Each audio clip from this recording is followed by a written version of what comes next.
We're going to work on Federalist number 6. It's written beautifully, so I'm just going to try to read it to you, and we'll work our way through it. It's almost like a short lesson in a long history, or short lesson of a long history. So hang in there with me. I'll explain it as we go along, okay? The 3 last numbers of this paper have been dedicated to an enumeration of the dangers to which we should be exposed in a state of disunion from the arms and arts of foreign nations. I shall now proceed to delineate dangers of a different and perhaps still more alarming kind, those which in all probability flow from dissensions between the states themselves and from domestic factions and convulsions. These have been already, in some instances, slightly anticipated, but they deserve a more particular and more full investigation. He says, in the last Federalist Papers, we talked about what foreign nations might do to us if we do not unite. But now we're going to talk about what happens between us 13 states, a little bit more in depth if we do not unite. Or if we think we're smart and we'll make 3 or 4 confederacies, thinking, well, they are not going to fight one another. He says, well, you've got something coming to you. You have not thought this through. And he is going to talk to us about everything that might happen. One of the words that he used is faction. And in Federalist number 10, a famous Federalist, James Madison, describes faction. I translated these papers into Farsi, and I used it so much that I went ahead and put the definition of faction, the definition that James Madison gives, behind the little card, and I just have it in my wallet. So let me read it to you, because it's something that we're going to go over and over, come back to it over and over again. By faction, I understand a number of citizens, whether amounting to a majority or minority of the whole, who are united and actuated by some common impulse of passion or of interest, adverse to the rights of other citizens or to the permanent and aggregate interests of the community. So a faction could be a minority or a majority, but they're actuated and united. Actuated means they become active. Now it has a machine, robotic meaning to it. But in a sense, he's saying they get united by their passion. And remember, passion, every time you hear the word passion in the Federalists, it's totally different from what we use in passion. It's got a negative sense in it. It means it's out of self-love. It's out of egotistical. It's not for, as he says here, it's not something that will be to permanent or aggregate interests of the community. It's going to be me, me, me, me. So faction, passion, things like that, it's just going to be something that possibly good for small, even sometimes a big group, but not for the whole community. So he uses this, so we're gonna get used to this word, the meaning of the word faction. I'll read it to you a little faster. By faction, I understand the number of citizens. Now this is Madison's describing faction, defining faction in Federalist number 10 that we will get to. But I figured I'd just better go ahead and explain it to you now.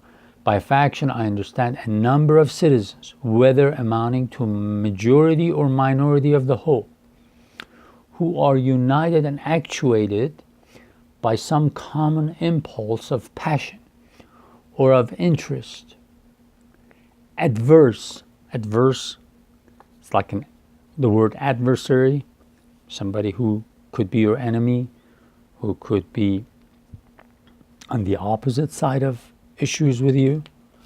So here it says adverse to the rights of other citizens or to the permanent and aggregate interests of the community. Aggregate means the whole interest of the community. The big picture interest of the community. So here Hamilton describes this. This is a sort of passion, factions, and convulsion.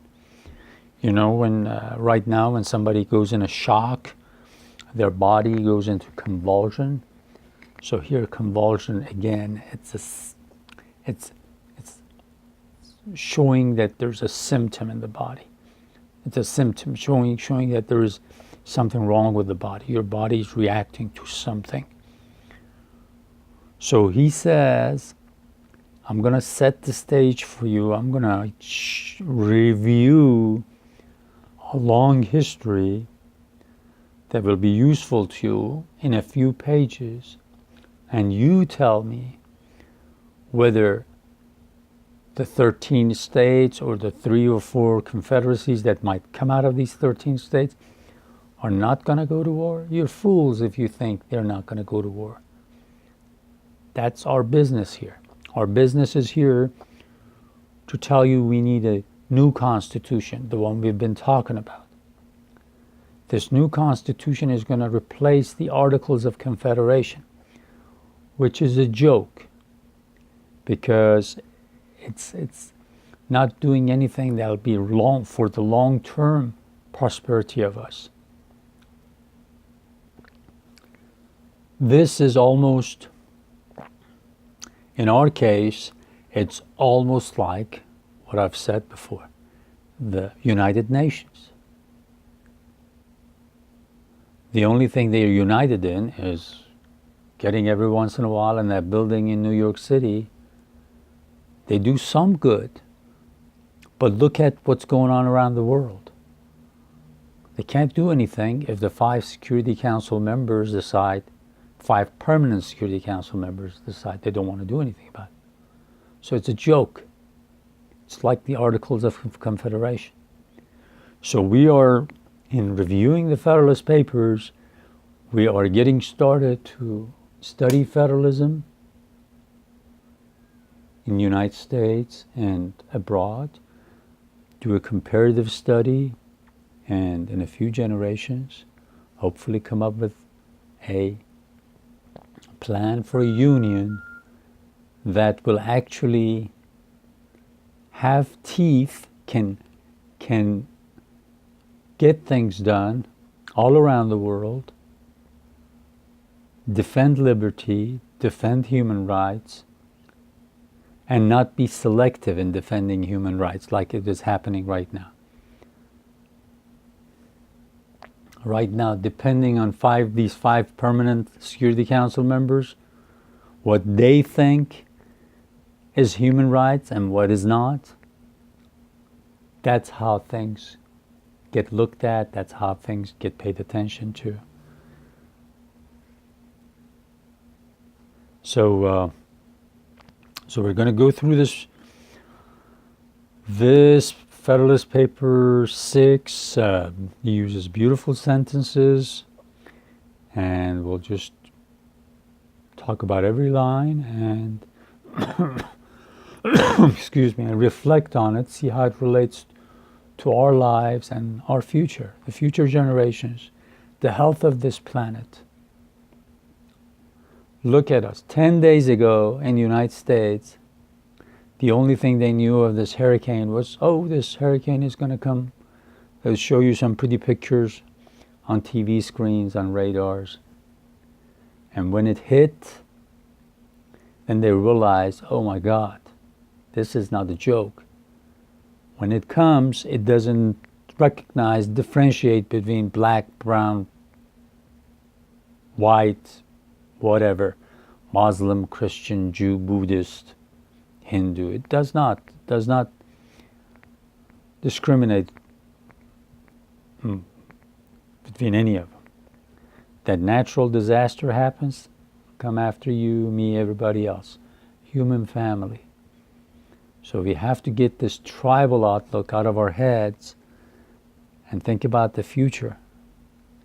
Future generations. Start consuming less. Start being kinder to our fellow beings, fellow creatures, and this cradle of ours, this beautiful globe, planet Earth. So, we'll be with you soon.